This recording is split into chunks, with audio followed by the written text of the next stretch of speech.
Alors, Tom, raconte. Ton tour du monde, tous ces pays, c'était comment? Magnifique. Mais je te le dis, on a de la chance de vivre ici. Papa, j'ai choisi un gâteau au chocolat. Tom, génial! T'es rentré pour mon anniversaire? Je te l'avais dit, petit frère. Qu'est-ce que je te disais? Ah oui, j'ai réalisé un truc qui m'a fait froid dans le dos. J'ai visité plein de pays qui cultivent des produits du genre café, sucre, cacao, banane. Et beaucoup de gens là-bas souffraient de la faim. Attends, ils produisent ce que nous, on mange. Donc ils devraient être riches, au contraire. Oui, t'as raison. Pourtant, la majorité de ceux qui souffrent de la faim sont des paysans. En fait, ce sont de grandes entreprises multinationales qui en profitent et gagnent beaucoup d'argent. Quand j'étais sur l'île de Panay aux Philippines, j'ai vu des champs de canne à sucre à perte de vue. Ils ne cultivent qu'un seul produit en grande quantité. Ça s'appelle la monoculture. Mais c'est pas possible de manger tout le temps la même chose. Moi, à leur place, je ferais pousser des fruits et des légumes dans mon champ. Et hop, le tour serait joué. Malheureusement, ces paysans ne sont plus propriétaires de leurs terres. Elles ont souvent été vendues par leur propre gouvernement aux grandes entreprises industrielles qui les font travailler pour un salaire de misère.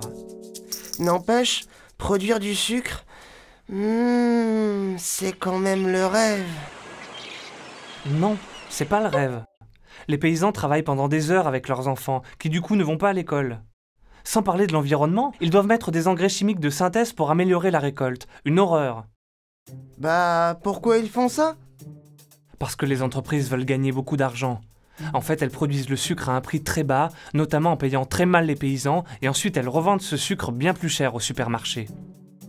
Ah bah, l'argent est plus important que l'humain. Il faut permettre à ces paysans de vivre convenablement plutôt que de les affamer. C'est n'importe quoi. Mais pour mon gâteau d'anniversaire, il faut du sucre et du chocolat? Moi, je veux pas d'un gâteau qui donne faim aux paysans. T'inquiète, je sais où aller. Il n'y a pas que les supermarchés dans la vie. Madame, le sucre là, c'est du qui est gentil avec les paysans? Oui, ici on vend des produits équitables, donc on achète uniquement des produits qui permettent aux producteurs de vivre dignement et qui respectent l'environnement. L'île de Panay. Tom, j'ai trouvé! Alors madame, pour mon gâteau au chocolat équitable, j'ai besoin de plein de chocolat. Appelle-moi Caroline si tu veux bien. Alors ça, c'est du chocolat qui vient de chez Miguel, en Bolivie. Il est un garçon de ton âge qui va enfin à l'école depuis qu'on travaille ensemble. Waouh! Vous connaissez tous les gens avec qui vous travaillez, Caroline? Moi c'est Hugo. Oui, Hugo. Tu vois, par exemple, Miguel, je l'ai rencontré en Bolivie l'année dernière. Il travaille avec une coopérative de petits agriculteurs qui cultivent biologiquement leur cacao. C'est quoi une coopérative? C'est un groupe de petits paysans réunis pour travailler et défendre leurs intérêts ensemble.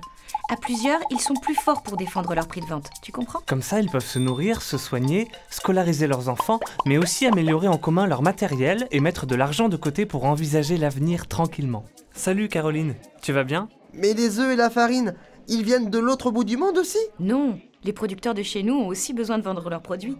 Ces œufs ont été pondus par une poule qui vit en plein air tout près d'ici. Fais un vœu avant de souffler tes bougies.